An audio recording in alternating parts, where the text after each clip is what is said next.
There is a moment many of us hit in the middle of our lives. I call it the itch. It is that sudden, overwhelming urge to change everything. You look at your house, your job, your routine, and you think, I need out. The solution seems obvious. Sell the house, move to the coast, hand in the resignation letter, buy the boat. We convince ourselves that a change of scenery is the same thing as a change of life. The illusion of movement versus the reality of progress. There is a moment many of us hit in the middle of our lives. I call it the itch. It is that sudden, overwhelming urge to change everything. You look at your house, your job, your routine, and you think, I need out. The solution seems obvious. Sell the house. Move to the coast. Hand in the resignation letter. Buy the boat. We convince ourselves that a change of scenery is the same thing as a change of life. We spend hours on real estate websites, fantasizing about a cottage in the woods or a condo on the beach, believing that if we could just change the backdrop, the script would change too. But here is the hard truth I had to learn. If you don't know who you are before you pack the boxes, you are just packing your confusion right alongside your clothes. You move the body, but the restlessness follows you. It settles into the new house. It shows up in the new town. Because the problem wasn't the location. The problem wasn't the job title. This is what I call the alignment gap. It is the distance between the life you have constructed and the person you have actually become. We often mistake motion for progress. We think if we are moving fast, if we are making big decisions, we are fixing the problem. But spinning your wheels creates a lot of smoke and noise, yet it doesn't get you anywhere. It is an illusion. We aren't here to talk about your financial portfolio today. We are here to look at the portfolio of your life's purpose. Because if that isn't balanced, no amount of external change will bring you peace. Let's look at why the success you chased might be the very thing holding you back. I want to share something personal with you. For years, I operated on what I call autopilot success. It's a seductive trap. You start your career, you work hard, and you get a little bit of traction. You get a promotion, or you land a client, and that success creates momentum. It feels good. It feels like you are winning. So you keep doing it. You put your head down and you work. You become competent. Then you become an expert. Then you become a leader. The momentum carries you through your 30s and your 40s. The days blur into weeks and the weeks into years. You stop asking why you are doing it because the what is so demanding. You are busy. You are important. You are needed. You have built a machine that runs smoothly, and you are the operator. But then the momentum slows down. Maybe the kids leave home. Maybe you hit a career ceiling. Maybe you just wake up on a Tuesday morning and realize you are tired in a way that sleep can't fix. You look up from the grind, maybe for the first time in 20 years, and you realize something terrifying. You have spent decades climbing a ladder, hand over hand, focused only on the next rung. You reached the top, you poked your head over the roof line, and you realized the ladder was leaning against the wrong wall. It happens to so many of us. We pursued goals that weren't really ours. We chased metrics defined by our parents, who wanted us to be safe. We chased metrics defined by society, which told us that a certain job title or a certain zip code meant we had made it. We chased the approval of peers we don't even like. We built a life that looks perfect on paper, specifically designed to impress people who aren't paying attention. And the irony? You succeeded. You got the things you were supposed to get. The external accolades are there. The resume looks fantastic.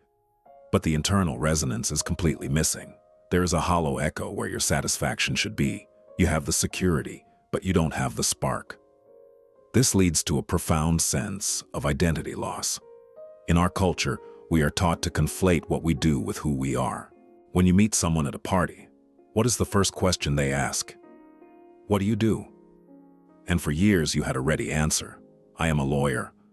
I am an executive. I am a business owner. You wore that title like armor. It protected you. It gave you a place in the world. But those are just coats we wear. They aren't the person underneath. When you start to feel that alignment gap, it's usually because the coat no longer fits, yet you are terrified to take it off. You have worn the armor so long, you have forgotten how to walk without the weight of it. This is why simply changing what you do, the external change, is dangerous if you haven't done the internal work first.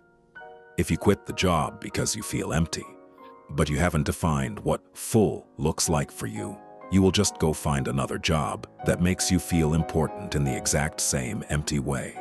You will trade one wrong wall for another wrong wall. I have seen people rush into early retirement, desperate to escape the pressure, only to find themselves lost in a void of irrelevance because they never separated their soul from their salary. They treated the symptoms, the stress, the commute, the boss, but they ignored the disease, which was a lack of alignment with their true nature. It is a concept that sounds simple on the surface, but I promise you, it is the hardest work you will ever do. It is the practice of prioritizing, being before doing. This is the antidote to the alignment gap. You see, we live in a culture that is obsessed with action. We are taught from the time we are in grade school that if there is a problem, we must do something to fix it. If you are unhappy at work, you apply for a new job. If you are unhappy in your city, you call a real estate agent. If you feel stagnant, you start a side hustle. We are conditioned to treat the discomfort of midlife like a broken appliance, something that can be repaired with the right tool, the right transaction, or the right project. So, when that itch arrives, our knee-jerk reaction is to treat the symptoms of our unrest with high-speed motion. We scramble to find a new project or a new location. But here is the reality. You cannot build a durable second story on a cracked foundation. Think of your life like a house. For the last 30 or 40 years, you have been adding rooms.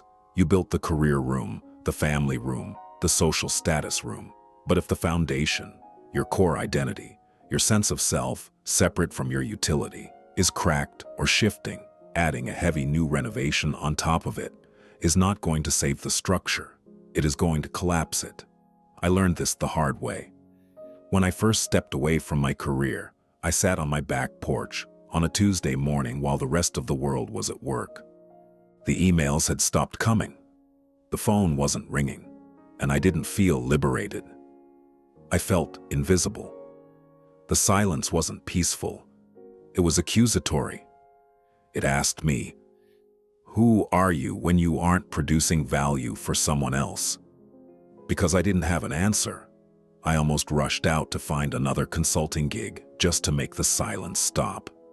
I wanted to cover up the being with more doing. This is the difference between chasing and creating. Chasing is acting from panic, rushing to fill the void with a new project to escape the unknown. Creating requires you to sit in that silence until you stop fearing it. It comes from a place of stillness, where you know who you are first and allow your actions to flow from that identity. It is deciding that the second act isn't about slowing down. It is about ensuring your energy is finally moving in the same direction as your soul. But to get there, you have to be willing to sit in that chair on a Tuesday morning and not do anything. You have to be willing to weather the withdrawal symptoms of your own productivity addiction. You have to get to know a person who lives underneath the resume, because until you are comfortable with him, until you like him, no amount of golf or travel or new business ventures will make you feel at home. You have to fix the foundation before you frame the new house. So how do we do that? How do we find that true nature amidst the noise of decades of habit? We have to move from philosophy to practice. We need to conduct what I call a values audit. Most of us think we know what our values are. If I asked you to list them, you would likely give me the socially acceptable answers: family, freedom, or health. These are aspiring values, the things we wish we prioritized. But to see your actual values, I don't need to ask you. I just need to look at your calendar and your bank statement from the last 6 months. Those two documents are the only undeniable evidence of what you truly value. If you say you value freedom, but you are working 60 hours a week to pay for a mortgage on a house that is too big for you, then you don't value freedom. You value prestige. You value security. You value the approval of your neighbors. We claim to value connection, yet our calendars often show a month of phone-free silence with our spouses, buried under the weight of providing. In that moment, we don't value connection. We value achievement. We value the role of the provider more than the person being provided for. This is the hard part of the audit. We have to identify the silent values. These are the shadow drivers that have actually been steering the ship for the last 30 years. There is no shame in this. We all have them. But you cannot navigate a new course if you are using a compass that is secretly magnetized toward pleasing others instead of true north. To do this audit, I want you to sit down, pen and paper, no screens, and look at where your energy actually goes. Not just your time, but your emotional energy. What activities leave you feeling drained, resentful, or heavy? Those are likely tied to values you think you should have, but don't actually hold. What activities, however small, leave you feeling energized, lighter, and more like yourself? Those are the breadcrumbs leading to your core values. Maybe you realize that leadership was never your value. It was just an expectation your father had for you.